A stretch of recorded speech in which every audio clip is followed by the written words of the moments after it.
Liver అనే organ మన శరీరంలో 24/7 పనిచేస్తుంది మనం బ్రతికించడానికి. కానీ ఒక హిడెన్ డేంజర్ దాగి ఉంది, పొంచి ఉంది లివర్ కి. ఇది సైలెంట్ గా డ్యామేజ్ చేస్తుంది, సిమ్టమ్స్ ఏమీ తెలియకుండానే. మనకి అర్థమయ్యి డయాగ్నోస్ అయ్యి సిమ్టమ్స్ లక్షణాలు తెలిసి దాన్ని సరి చేసుకుందామని చూసేటప్పటికే సీరియస్ కండిషన్ లోకి వెళ్ళిపోతుంది. ఆ సైలెంట్ థ్రెట్ ఏమిటి, అది ఎందుకు అలా డ్యామేజ్ చేస్తుంది, దాని నుంచి మనం ఎలా ప్రొటెక్ట్ చేసుకోవాలి అనేది ఈ వీడియోలో చూద్దాం. నేను మీ డాక్టర్ రవికుమార్ చింత, సెల్ హెల్త్ క్లినిక్ నుంచి. లివర్ అనేది మన శరీరంలో రెండో అతి పెద్ద ఆర్గన్, అంటే ఇంటర్నల్ గా అన్నిటికంటే పెద్ద ఆర్గన్. రెండో అతి పెద్ద ఆర్గన్ ఎందుకనంటే మన చర్మం తర్వాత రెండో పెద్ద ఆర్గన్ లివర్.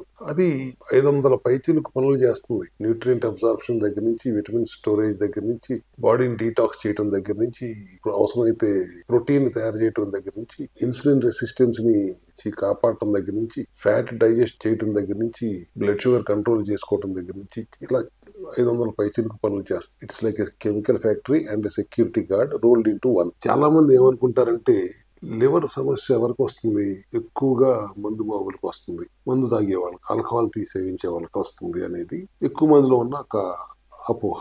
కానీ the most common silent threat దీంట్లో ఇప్పుడు లివర్ కి వచ్చింది ఆల్కహాల్ తో సంబంధం లేని సమస్య, non alcoholic fatty liver disease. ఈ ఫ్యాటీ లివర్ సమస్య అనేది సైలెంట్ థ్రెట్. మనకు అర్థమయ్యే లోపు వచ్చేస్తాను, చిన్నపిల్లల్లో కూడా వస్తాను. ఎటువంటి వార్నింగ్ ఇవ్వకుండా, పెయిన్ ఏమీ తెలియకుండా సైలెంట్ గా వచ్చేస్తాను. ఎక్స్ట్రా ఫ్యాట్ వచ్చి పేరుకుంటుంది లివర్ లో. దీనిని మనం సరైన సమయంలో డయాగ్నోస్ చేయకపోతే ఫైబ్రోసిస్ గా మారుతుంది. ఇంకా ముందుకు వెళ్లి సిరోసిస్ దాకా వెళ్ళొచ్చు, లివర్ క్యాన్సర్ దాకా కూడా వెళ్ళే ప్రమాదం. ఇప్పుడు లివర్ మీద చాలా అపోహలు ఉన్నాయి. ఒక్కొక్క అపోహ మనం తొలగించుకుందాం. మొదటి అపోహ ఏంటంటే లివర్ చాలా శక్తివంతమైనది, అది ఎంత చెడిపోయినా మళ్ళీ తనంతట తానే తిప్పుకోగల సామర్థ్యం ఉన్నది అనేది ఒక అపోహ. వాస్తవం ఏంటంటే కొంతవరకు రీజనరేట్ చేసుకునే శక్తి దానిలో ఉన్నప్పటికీ ఆ రీజనరేట్ చేసుకునే సమయం దానికి మనం ఇవ్వకుండా అందకూడని చెత్తని అందిస్తూ ఓవర్ టాక్సిక్ గా దాన్ని తయారు చేసుకుంటూ వెళ్తే దానికి ఆ సమయం లేదు, ఆ శక్తి ఉండదు రిజువినేట్ చేసుకోవటానికి అనేది మనం వచ్చిపోతున్నాం.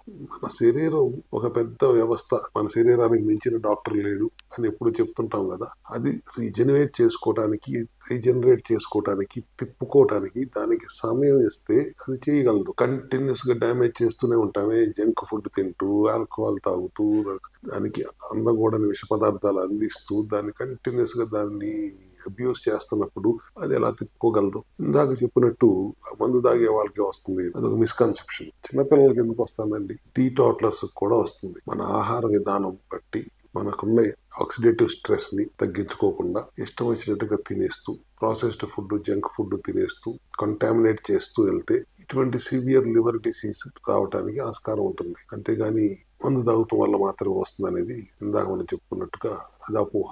టీటాటలర్స్ అంటే అసలు మందు అంటే ఏంటో తెలియని వాళ్ళకి, ఎప్పుడు ముట్టుకున్న వాళ్ళకి ఎందుకు వస్తుందండి? సో అది ఒక అపోహ, దాన్ని క్లియర్ చేశాం. ఇంకొక అపోహ ఏంటి, ఫ్యాటీ లివర్ అనగానే లివర్ అంతా ఫ్యాట్ తో నిండిపోయింది అని. వాస్తవానికి అది కాదు. ఫ్యాటీ లివర్ అంటే 5 to 10% ఫ్యాట్ పేరుకుంది, దాని వల్ల లివర్ షేప్ మారుతుంది, లివర్ సైజు కూడా మారుతుంది. 12 సెంటీమీటర్లు ఉండాల్సిన నార్మల్ లివర్ 14 సెంటీమీటర్లకు మారింది అనుకోండి, గ్రేడ్ 1 ఫ్యాటీ లివర్ అంటున్నారు. అది 14 కాకుండా 17కి వెళ్ళింది అనుకోండి, గ్రేడ్ 2 అంటున్నారు. ఇట్లా గ్రేడ్లు ఇచ్చుకుంటున్నారు కదా ఫ్యాటీ లివర్ కి.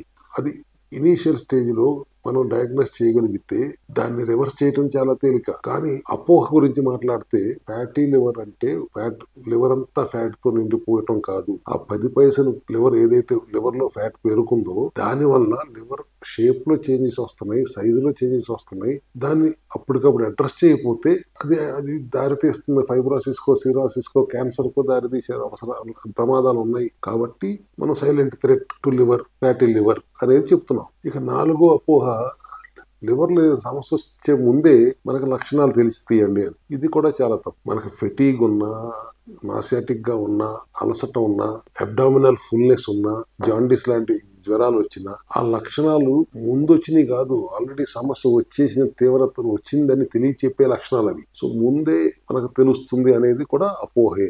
అది వాస్తవం కాదు. ఇంకొక 5వ అపోహ, లివర్ ని డీటాక్స్ చేయడానికి డీటాక్స్ డ్రింక్స్ తాగితే మంచిది. ఇందాక మొదటి అపోహలోనే మనం మాట్లాడుకున్నాం. దాన్ని పని చేసుకొనిస్తే లివర్ కాలేయం అనేది తనంతట తనే తిప్పుకోగల సమర్థత దానికి ఉన్నది. మన ఆహార విధానంలో మార్పులు చేసుకుంటూ సమయం లివర్ కి కేటాయిస్తూ లివర్ ని మీద లోడ్ వేయకుండా ఉంటే దానంతట అదే సరి చేసుకోగలుగుతుంది. కాస్ట్లీ డిటాక్స్ డ్రింక్స్ ఏం అవసరం లేదండి. మన ఆహారంలో మార్పులు చేసుకుంటే హాయిగా ఆ సమస్య నుంచి మనం పరిష్కరించుకోవచ్చు.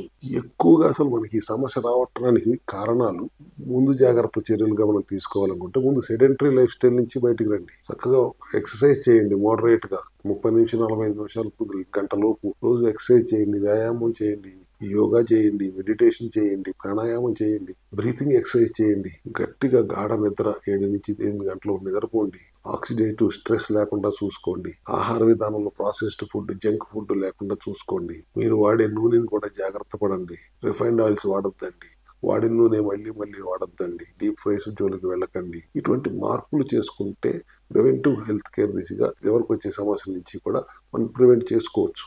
అన్కంట్రోల్డ్ డయాబెటీస్ ఉన్న, కొలెస్ట్రాల్ ఎక్కువ ఉన్న, ఈ ఆహార విధానం వల్ల ఆ కొలెస్ట్రాల్ బ్యాడ్ కొలెస్ట్రాల్ గా మారటం, స్టిక్కీగా మారిపోవటం, ఆక్సిడైజ్ అయిపోవటం, ఈ ప్రమాదాలన్నీ మన ఆహార విధానంలో ఉన్న మనం చేస్తున్న తప్పుల వల్ల జరుగుతున్నాయి. ఇక్కడ మనం చేయాల్సిందల్లా ఆహార విధానంలో మార్పులు, న్యూట్రిషనల్ మెడిసిన్ గా పనిచేసే ఫంక్షనల్ మెడిసిన్ అయినా సప్లిమెంటరీ సపోర్ట్. మన సెల్ హెల్త్ విధానంలో మనం చాలా జాగ్రత్తగా ఫ్యాట్ లోడ్ వేయకుండా, మోతాదుకు మించకుండా ఫ్యాట్ ఇస్తూ, గ్లూకోజ్ ఉన్న ఆహారం ఇవ్వకుండా, బ్యాలెన్స్డ్ గా ప్రోటీన్ ఇస్తూ, పీచు పదార్థాలు ఎక్కువ ఇస్తూ, ముందు గట్టు హెల్దీగా ఉంచుకోవడానికి చేయాల్సిన చర్యలు చేపడుతూ, కొలోన్ హైడ్రోథెరపీ లాంటి థెరపీని చేయించుతూ, సిలిమారిన్ అనే ఒక కాంపౌండ్, మిల్క్ థిసిలిన్ హెర్బ్ లో ఉండే ఆ కాంపౌండ్ ని సప్లిమెంటరీ రూపంగా మార్చి ఫైటోజోమల్ చేసి దాన్ని అందిస్తూ, యాంటీ ఆక్సిడెంట్స్ ని పుష్కలంగా శరీరానికి అందేలాగా, కాలేయానికి అందేలాగా చేస్తూ, లివర్ ని డీటాక్స్ చేస్తూ, ఆహార విధానంలో మార్పులు చేస్తూ, CMD cellular metabolic diet programme ని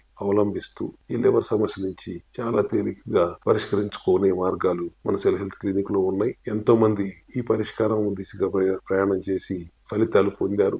లివర్ అనేది 24/7 పనిచేస్తుంది కదా, కనీసం 24 days మనం లివర్ ని డీటాక్స్ చేయడానికి సమయం కేటాయించలేమా? ఆహారంలో మార్పులు చేసుకోవటమే కదా, సప్లిమెంటరీ సపోర్ట్ వాడటమే కదా, హైడ్రేటెడ్ గా ఉంచటమే కదా, సి విటమిన్ ఎక్కువగా ఉండేలా చూసుకోవటమే కదా, omega-3 ఫ్యాటీ యాసిడ్స్ ఉండేలా చూసుకోవటం, క్యాప్రిలిక్ మొనోలారిక్ యాసిడ్స్ అయిన మీడియం చైన్ ఫ్యాటీ యాసిడ్స్ ఉండేలా చూసుకోవటం, విటమిన్ డెఫిషియన్సీని సరి చేసుకోవటం, లివర్ డిటాక్స్ చేయడానికి కావాల్సిన సప్లిమెంట్స్ ని వాడటం, D3ని పుష్కలంగా ఉంచేలా చేసుకోవటం, మినరల్ రిచ్ గా ఉండేలా శరీరాన్ని చూసుకోవటం, బాడీలో ఉన్న చెత్తని డిటాక్స్ చేయడానికి లివర్ కి ఆ సమయం కేటాయించటం, ఇటువంటి జీవన శైలిలో మార్పులు చేసుకుంటూ, ఆహార విధానంలో మార్పులు చేసుకుంటే సరిపోతుంది కదండి. 21 రోజులు, 24 రోజులు, లేదా కుదిరితే 42 రోజులు, అంతకంటే ఎక్కువ ఏం అడగట్లేదు కదా. మన శరీరం కోసం, మన కాలేయం కోసం మనం సమయం కేటాయించకపోతే తర్వాత సమస్య వచ్చిన తర్వాత ఎంత తీవ్రతకు దారి తీయగలుగుతుందో మనకు తెలుసు కదా. ఆ ఒక్క ఆర్గన్ సరిగా పనిచేయలేకపోతే అన్ని ఆర్గన్స్ మీద దాని ప్రభావం కనపడుతుందండి. ఫైబ్రోసిస్ లోకి వెళ్తారు, సిరోసిస్ లోకి వెళ్తారు, క్యాన్సర్ లోకి వెళ్తారు, ఫైనల్ గా సెప్సిస్ లోకి వెళ్తారు. ఆ ఒక్క ఆర్గన్ మనం జాగ్రత్తగా కాపాడుకోగలిగితే అది